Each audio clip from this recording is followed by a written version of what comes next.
Day 5 of 100 days 4am challenge. இன்னைக்கு டே 5ங்கிறதுனால 5 o'clock எந்திரிச்சிருப்பணும். அதுவும் அங்க 4 o'clock எந்திரிச்சிட்டு யோகா ஸ்டிச்சஸ்லாம் பண்ணிட்டு இருந்தேன். அப்படியே தூங்கிட்டேன்.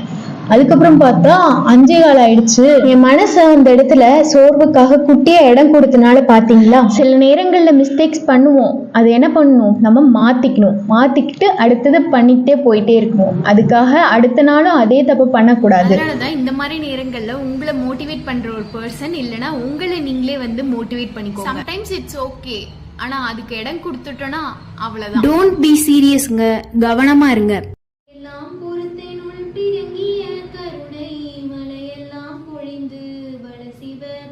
நம்மளோட பெஸ்ட் ஃப்ரெண்ட் சூரியன் அவர்கள் பாத்தீங்களா, உங்களுக்கு முன்னாடியே வந்துட்டாரா இல்ல நீங்க அவருக்கு முன்னாடி எழுதிட்டீங்களா? உங்களை எனர்ஜெட்டிக் ஆக்கிறத பண்ணுங்க. அதுவரை நல்லதை சிந்திக்கலாம், அன்பை சுவைக்கலாம்.